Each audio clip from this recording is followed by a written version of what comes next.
This lesson we're going to look at special right triangles, and we have basically two shortcuts. So rather than using the Pythagorean theorem in right triangles, what we're going to do is we're going to look at two special cases.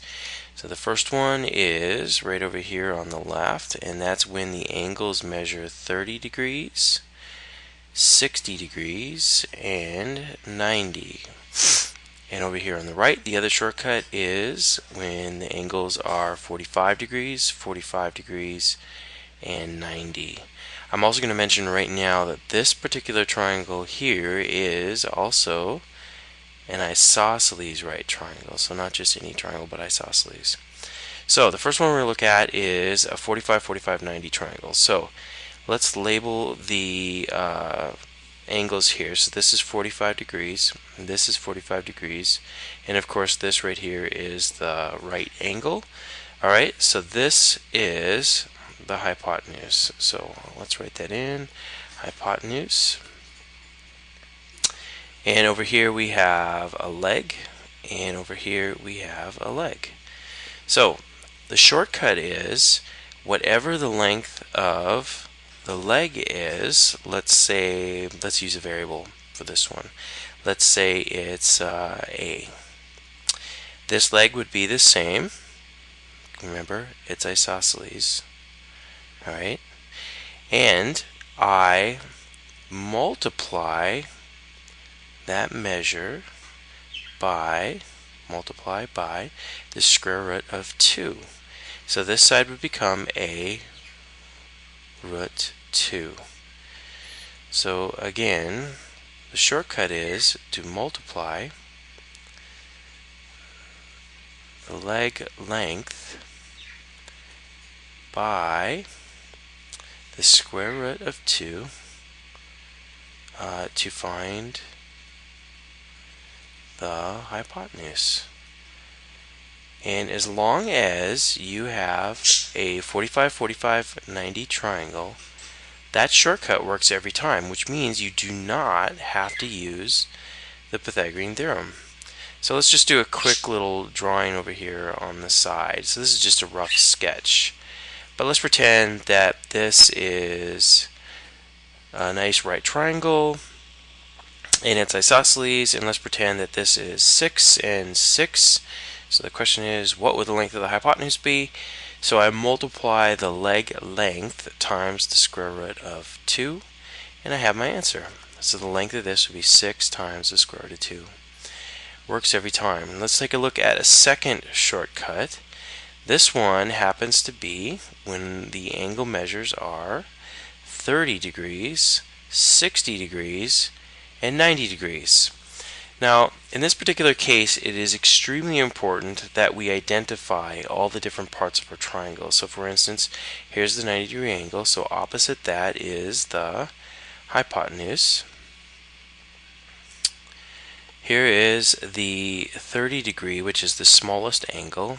Opposite that is one of the legs. Now, of the two legs in the triangle, this is the shorter one, so we're going to call it the shorter leg.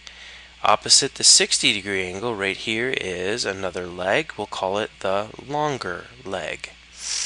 Alright, now here's the key. Whatever the length is of the shorter leg, let's call it A. I take and I multiply by 2, so this becomes 2A. The hypotenuse is always double the length of the shorter leg. And there's a second part to this shortcut, and it has to do with the longer leg. And the shortcut for that is to multiply the length of the shorter leg by the square root of 3. So if I was going to do just a quick drawing off to the side here, let's orient our triangle a little differently. Like so, this is 90, this is 30, and this is 60. Let's pretend just for a moment that the shorter leg is 4, say 4 centimeters. What would that make the hypotenuse? Well, it would make the hypotenuse double, so that would be 8. And what about the longer leg, which would be right here? That one, I take the shorter leg and I multiply by the square root of 3. So the longer leg would be 4 root 3. So let's see if we can take these shortcuts and let's see if we can apply them in a little more complicated situation. Let's take a look at the left-hand side first. First of all, what kind of triangle do I have? Well, the first thing you need to identify is, oh, this is a 30, 60, 90 triangle. Secondly, where is the shorter leg? That would be right here. So shorter leg is right here.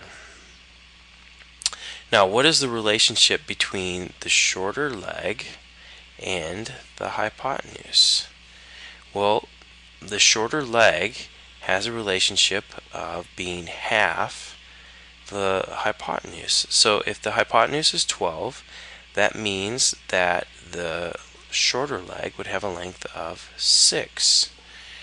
And how do I get the longer leg? Well, I take this shorter leg and I multiply it by the square root of 3.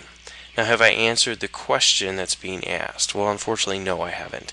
So the question is asking, what is the area of the triangle? So I know that area is equal to half the base of the triangle times the height. It is a nice little right triangle there, so let's do half times the base, which is 6 root 3, times the height, which is 6. And let's continue to solve this out. Half of 6 would be 3, and 3 times 6 is 18. So 18 times the square root of 3.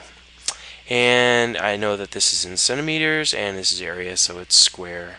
And I'm going to stop there because that would be an exact answer. If I went any further, that would be approximating. So good enough for now. Now let's take a look at this one over here on the right hand side. So the question is, what kind of triangle is this? So hopefully you identify this. Since it's isosceles, it has to be a 45, 45, 90 triangle.